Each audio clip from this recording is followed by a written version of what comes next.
All right, well, I have a short message for you today.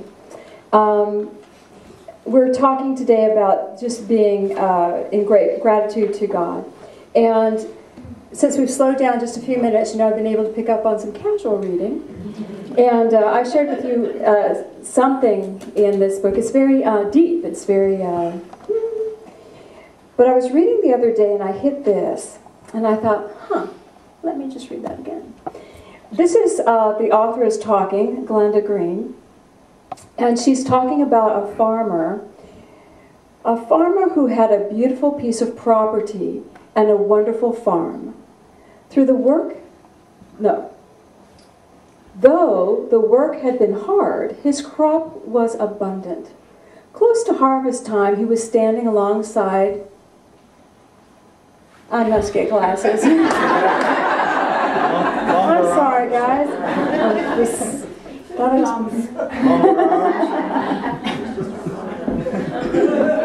Thank you. I'm sorry, guys. I get so excited. All right. Okay, the farmer had a beautiful piece of property, a wonderful farm.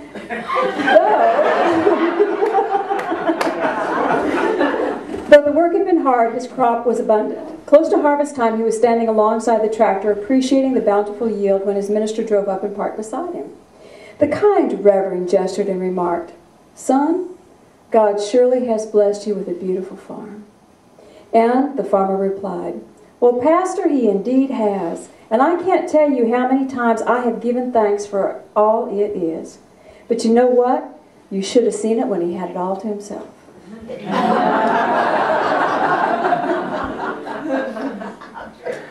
You are indispensable to the continuing expansion of infinity. The universe is a partnership wherein Creator may enjoy rest while the created may pursue freedom. And I read that and I thought, And then, of course, that night, you know, I would read something interestingly similar. God never acts unless man and God act together as one. And I thought, well, yeah, I guess so. God, that beautiful presence of God is all around us, in and through everything, in and through the beauty, in and through life.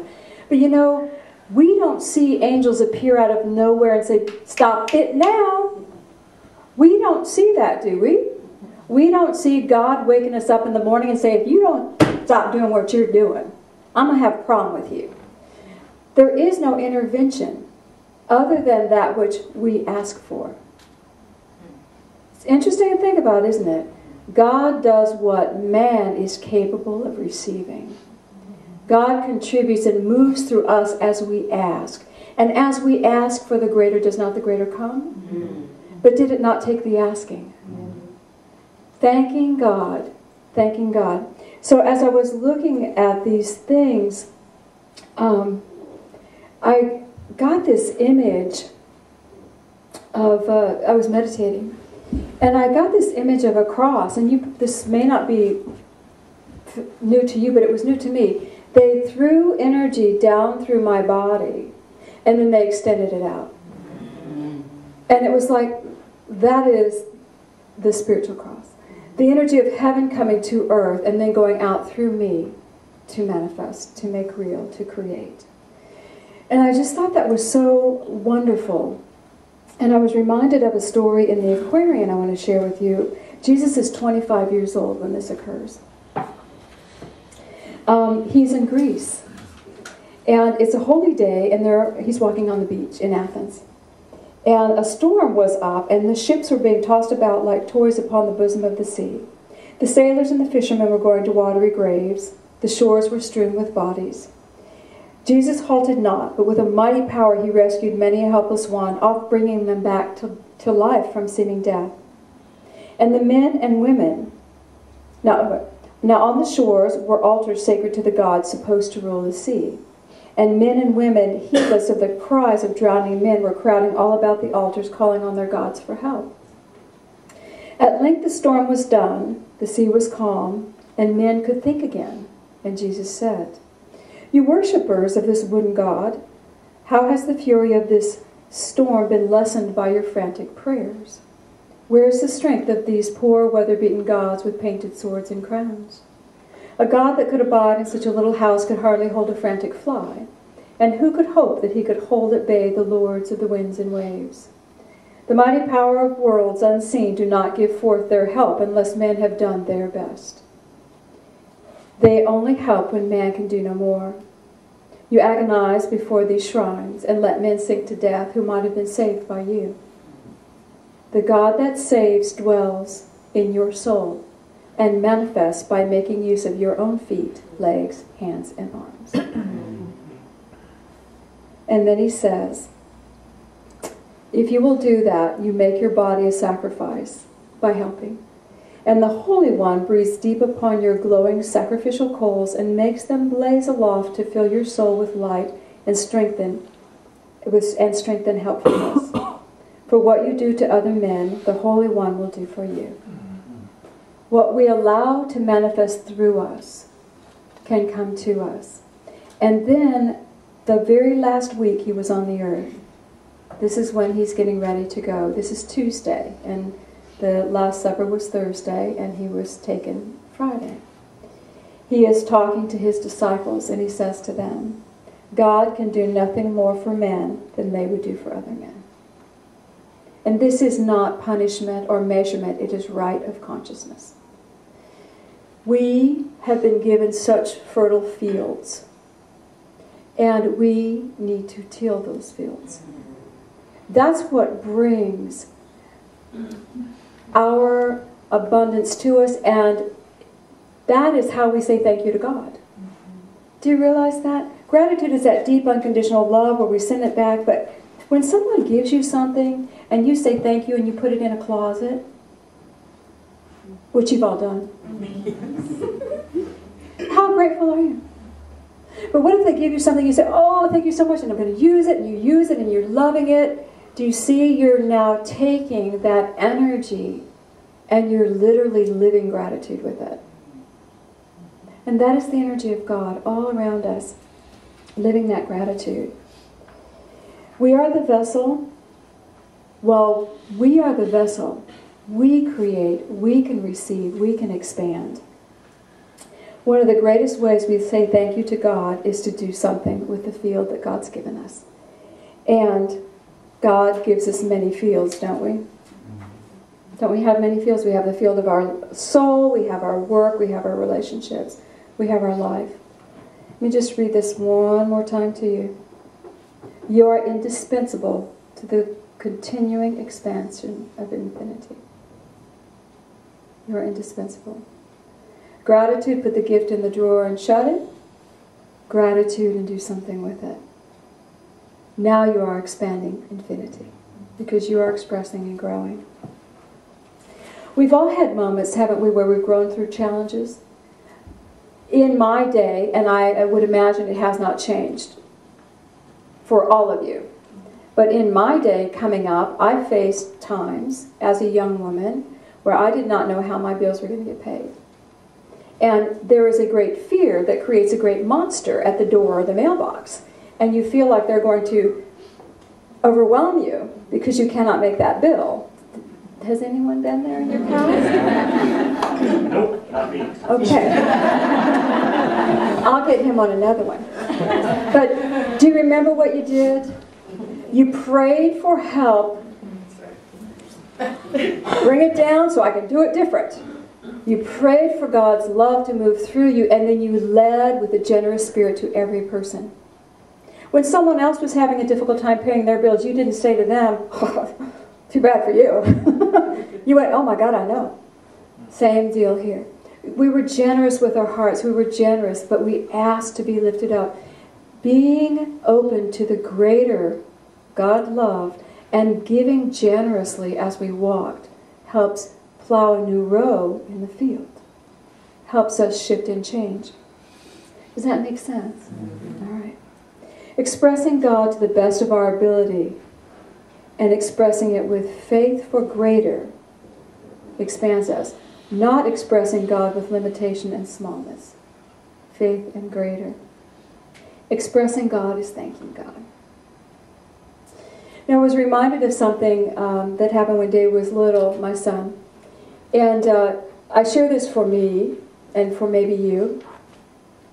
My son was little, maybe second grade, I'm not sure, maybe younger, but he had a habit of getting in trouble.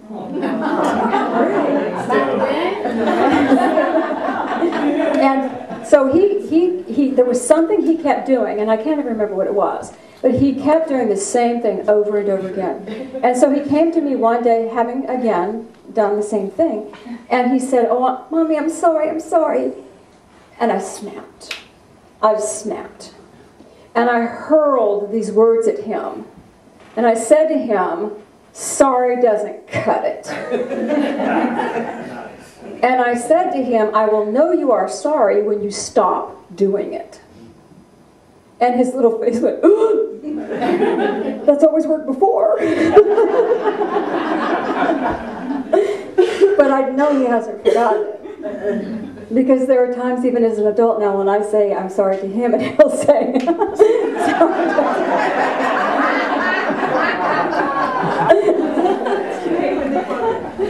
But I share this with you because it is the perfect example of the gerbil wheel we get on. We think that we're expressing God, we think we're doing what we need to do, but we're doing the same thing we've always done. We're doing the same thing. Why is it hurting again? Why is it hurting again? We're doing the same thing we've always done. Instead of finally saying, "God, there's another field for me. You've given me more than I've taken. Let me take more so I can express more. Let me be bigger so I can be bigger in the world." Do you understand? So just getting off that little gerbil wheel, that little wheel of repetition. So our behavior literally can be a song of gratitude. Are you aware of that? Our behavior can be a song of gratitude, or we can stay self-absorbed in repetition. And the gratitude song is all about me and you. Yay, God, I love you. I mean, do you walk through your day going, "Oh, I love you, God, thank you, God"? Yay, and when you say that, people are alive and you love them too and everything's great? Or do you go into the gerbil wheel of, "I got to get this done, it's all about me, if I don't make it, it's not going to happen, burdens on my shoulder, blah, blah, blah"? Or do you do a combo of both? Most of us will do both. We'll have a great morning, and then we'll have the gerbil wheel afternoon. You know? But to become aware, our life is the gratitude for Spirit. Our life is gratitude for God. So, how to say thank you to God? Know that you've been given a fruitful field in every area of your life. As you express God's love in that field, it expands. And when you are expressing God's love, there's a wonderful thing that happens. Your needs are met. Isn't that funny? Your needs are met. Every one of us that faced that lion at the door, the dragon at the door with our bills, did you get it paid? Eventually. You move through it. We're not carrying all those moments. We move through them all. And now we're in a new moment.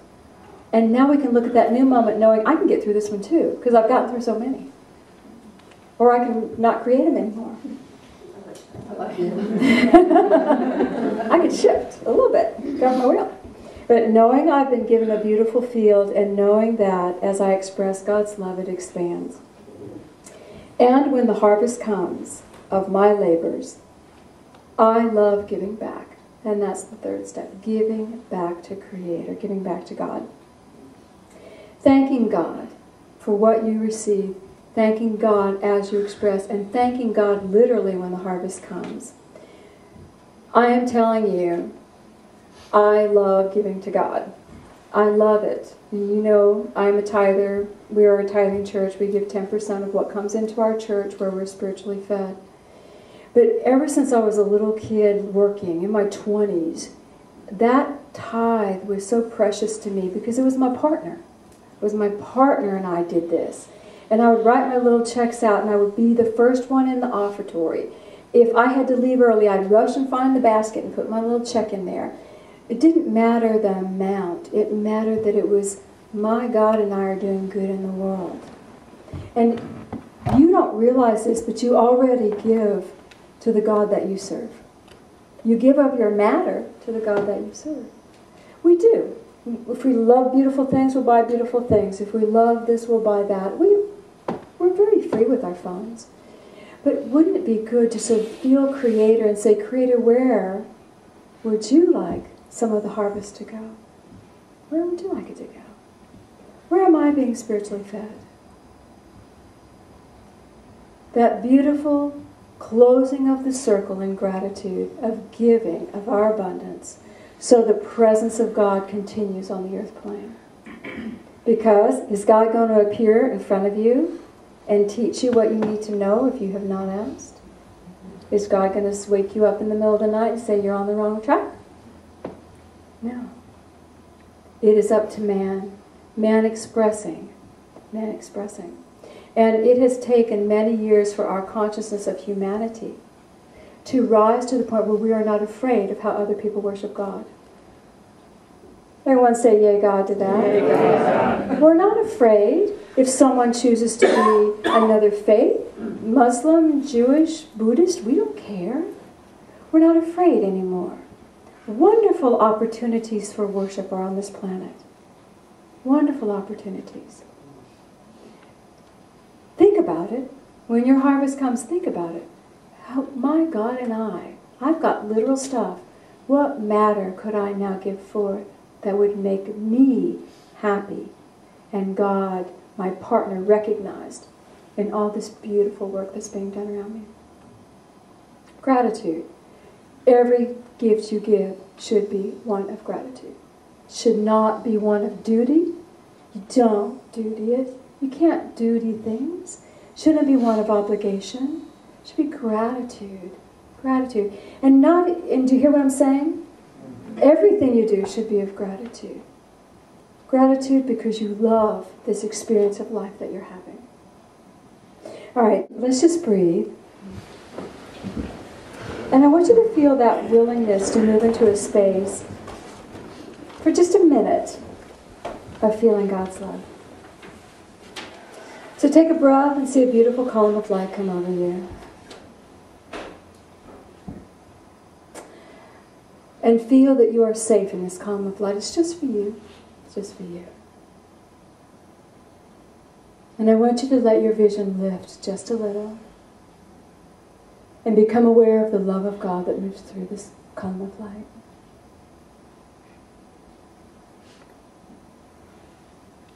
Father, Mother God, show me my field.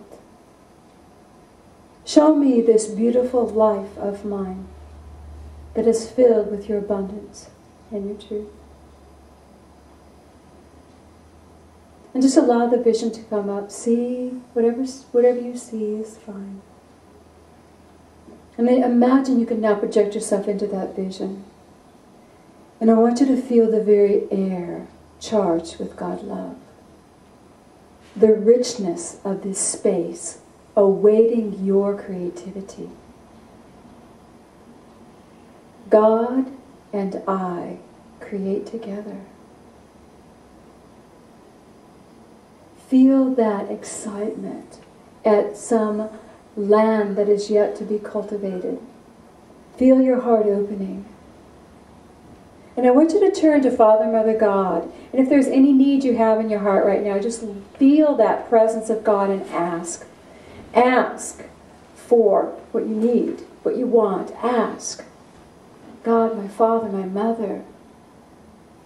And all of this abundance, I ask.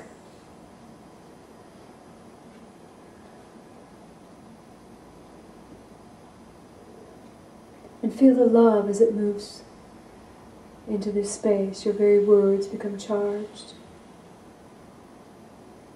And Father, Mother God, as I ask, I am now ready to express that which I have asked for. Greater wisdom, understanding, prosperity, truth. I now am willing to express that which I ask for.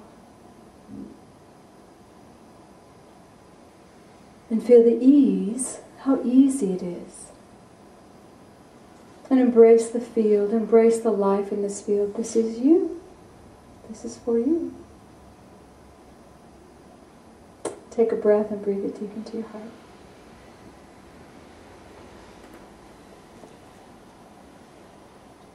Father, Mother God, we thank you. We so thank you for this life on planet Earth.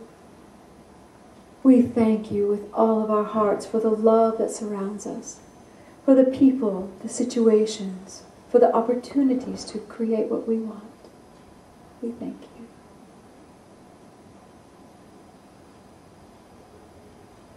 And feel perhaps a willingness to live that gratitude today. To do that beautiful gratitude dance as you leave. To walk into the world with a grateful heart. Walk with us, God. Walk with us. Feel the peace in your heart. Take a breath. Let your focus come back to that column of light. Ever safe in the heart of God. We love you, God. Be with each one this day and service. Breathe, and when you're ready, you can gently open your eyes.